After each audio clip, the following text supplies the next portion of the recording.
deputado Mauro Lopes, por gentileza, suba à mesa e vamos então ouvir o Marcelo Pomar, do MPL. Bom dia a todos. No mês de junho de 2013, o Brasil veio às ruas. E é só por isso que hoje eu estou aqui. A despeito das importantes e decantadas conquistas econômicas da última década, o Brasil foi às ruas, chacoalhando as estruturas de poder, questionando o sistema político representativo e suas limitações e cobrando mais direitos sociais, mais serviços públicos e de mais qualidade. Isso deveria nos fazer refletir, criticar o discurso efusivo do desenvolvimento econômico sem fim. Desenvolvimento para quem e para o quê? O desenvolvimento que nos interessa é para o homem e para a mulher. É o desenvolvimento humano. De que serve o desenvolvimento para a acumulação capitalista se não democratizamos as cidades onde estão concentrados 85% da nossa população? As cidades concentram verdadeiros abismos de desigualdade social.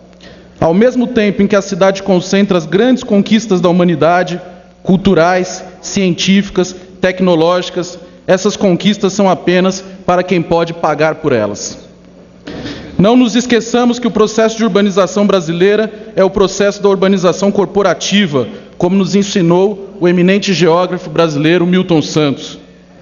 Uma urbanização empreendida sob o comando dos interesses das grandes firmas, receptáculo das consequências de uma expansão capitalista devorante dos recursos públicos, uma vez que esses são orientados para os investimentos econômicos em detrimento dos gastos sociais.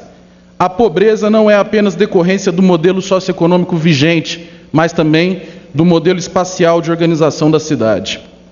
As cidades crescem e se tornam espraiadas, de acordo com os interesses do capital especulativo. E com cidades cada vez maiores e mais espraiadas, a pobreza na periferia e cada vez mais distante dos equipamentos públicos. Paralelo a isso, a organização dos transportes coletivos nas médias e grandes cidades brasileiras é um vexame.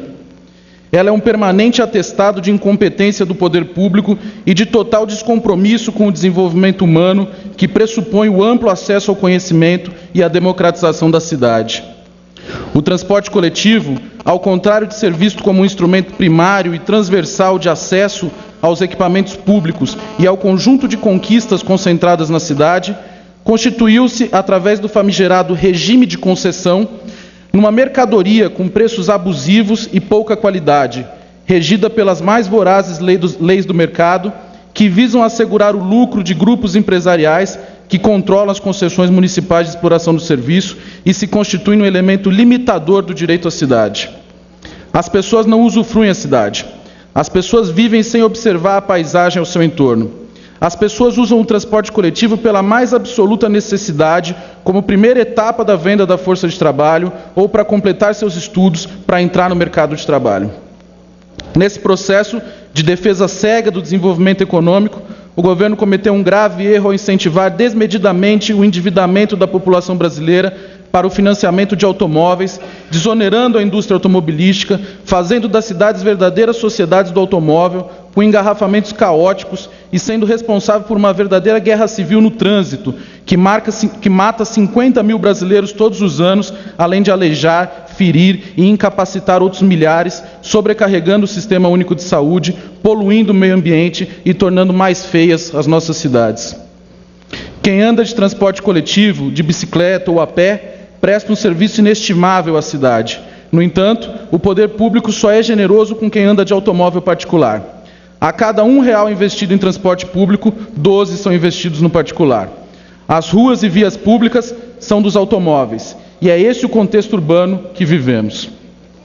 É nesse contexto que é necessário, em primeiro lugar, como passo fundamental e estratégico, derrotar o regime de concessão. O poder público municipal, de acordo inclusive com as prerrogativas da própria Constituição Federal de 1988, deve assumir suas responsabilidades e gerir o transporte coletivo, não de acordo com os interesses do mercado e das empresas de ônibus, mas de acordo com os interesses sociais e coletivos. O segundo passo é subsidiar sistematicamente o custo do transporte, tratando ele como serviço público essencial, e assim como os demais, como a iluminação pública, o recolhimento de lixo, a saúde pública, entre outros, cobrando-o de maneira indireta.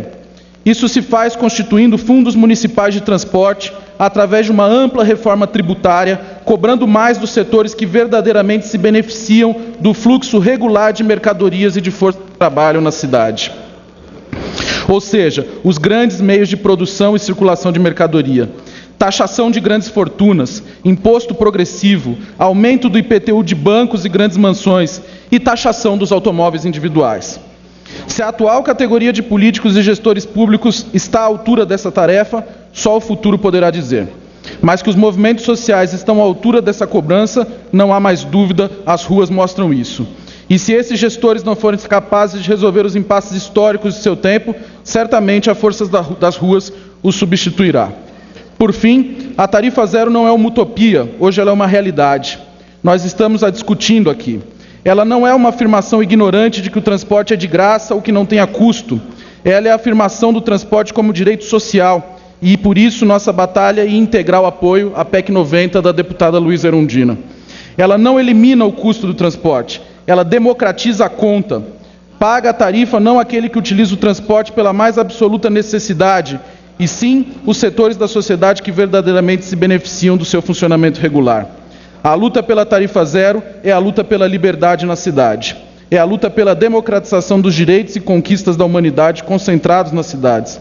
É a luta de quem se nega a aceitar a ignorância, o obscurantismo e a segregação social. E eu tenho convicção de que nós vamos chegar lá. Bom dia a todos. Obrigado, Marcelo Pomar.